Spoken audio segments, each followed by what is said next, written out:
What's up guys, John back here with another video, and today as you can tell we are going to be talking about this 4.3 kilowatt Dabbsson DBS1300 system that I have right now. Don't mind the huge mess in here, I'm still organizing everything and I got everything kind of a mess right now, but we're here to mainly talk about this right here. So just wanted to make a quick video, and I still haven't done an in-depth review on these setups as of yet. I've done a single review which was just one unit by itself. I have yet to do a review on both units combined along with the extra DBS1700 battery, which is 1700 watt hours, just because I wanted to test it more and I wanted to do a little bit more, seeing how it works for peak shaving and so on and so forth, which I know it's only 4.3 kilowatts, but I will say it makes a difference at the end of the day, and especially once you hook it up to solar. So this is where my main issue lies with this DBS1300 unit. It's great for power outages and powering all your devices. Like just one of these units by itself is measured at almost 1200 watt hours, which is really damn good. So you're talking just between those two, 2400 watt hours plus this super efficient battery, which is close to 1600, almost 1620 watt hours, which blew my mind for a 1700 watt hour battery pack. But super efficient system overall, and of course you could hook it up to the parallel connection, which is this right here.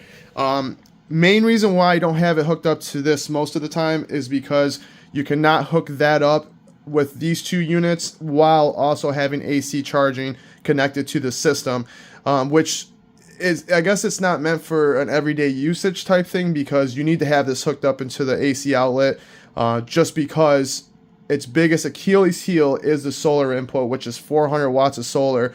And being at mid or end of December actually in Michigan, as you could tell, or as you probably imagine, I'm not getting barely any solar power whatsoever.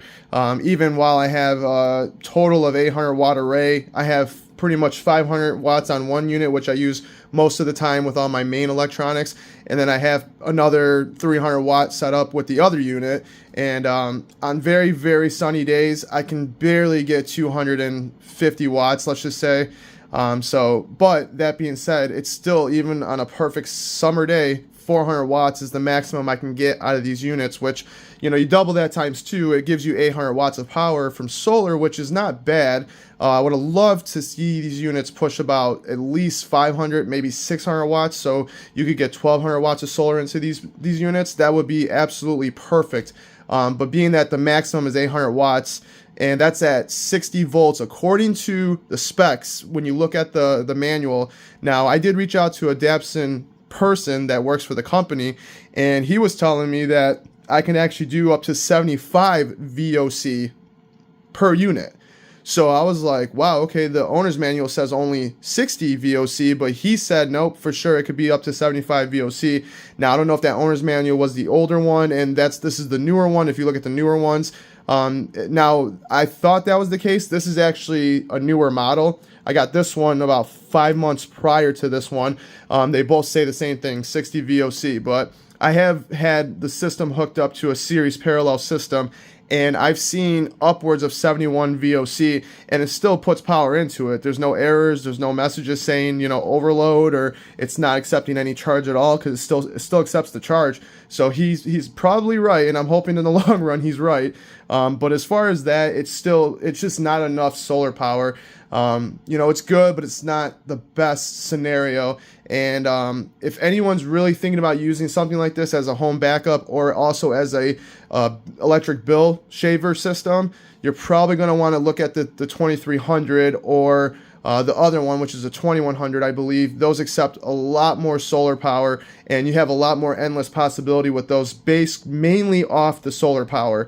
But here we are right now, total, I would say about 5 months of usage between both systems and the battery, and so far it's been actually perfect. I mean, it has a few little glitches here and there. The app doesn't offer as much as like ecoflow's app does. You do get scheduled charging, scheduled boot up, scheduled turn off, all that type of stuff, which is really huge because I have these scheduled to start charging pretty much at midnight, and then they stop charging at about 7 o'clock, and then pretty much they don't start charging again until about 8 o'clock at night.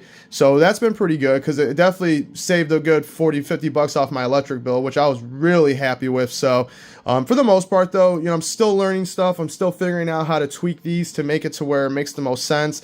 And for the units together, for a 4.3 kilowatt system, it's really not that much room. I mean, these units are not that big, and you know, as far as height goes, yeah, it's pretty tall overall, you know, but it's really not too tall. And very impressive. I gotta say, I'm very impressed overall. Like I said, the biggest downside to these systems is, first off, the communication between, you know, support. It's very hard to get communication from support. You have to email them usually a few times before I finally get a response. So that gets kind of frustrating when you're trying to set something up, like, hey, can I hook this amount of solar up to it? Then I gotta wait, you know, a week, and then set it again, then wait a few more days, and then by then it's like, oh, it's cloudy now, so now it doesn't really matter. So that's one of my biggest things. And then the solar input is I would say the solar input's probably my main biggest thing, because if this setup could be pushing, you know, 500-600 watts per unit, 1200 watts of solar total, man, it would have been a real perfect setup. And you're talking enough power to power your home technically, or like your main critical loads, 4.3 kilowatts with, you know, let's say 1200 watts of solar. That would have made this a no-brainer system, especially when you can get the main DBS1300 unit on sale sometimes for 560 bucks. I mean, I don't know what kind of unit you're going to get for that kind of price. The battery now is always about $600 to $800. It really almost never goes that low, below $600. But even $600 for 1700 watt hours, that's a really good price. And it doesn't have any ports though. That's the thing that's kind of a bummer. It has no external ports. All it has is the power button and where you hook up the main battery cable to it. But that's all it gets. It doesn't have anything else, unfortunately. So it would have been nice to see, you know, a couple USB-Cs or a 12 volt or whatever, just something extra to have on there. But when you really think about it, you have 6 USB ports, 3 USB-Cs, 1 12 volt, and then guess what? You times that by 2 because your other unit has the same output too. So you get those on the second unit as well. And then if you hook it up just normal, you get 4 AC outlets total on each unit. So you got 8 AC outlets. Now, if you hook it up to the parallel connection ports, you get 2 additional ones plus 2 30 amps.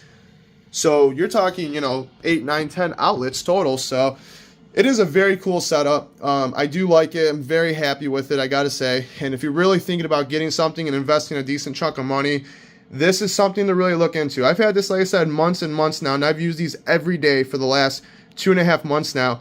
And so far, knock on wood, everything's been great. I haven't had any issues with it. Everything's been great. I can't complain. So once again, DBS 1300 with a DBS 1700 battery pack, 400 watts of solar hooked up to it, and that's pretty much it. I'll have some more in-depth reviews on this coming up soon with, you know, certain connections, and they claim it could push 2400 watts when connected to parallel. So that's going to be a pretty good setup actually, because with just one unit by itself, it's only 1200 watts.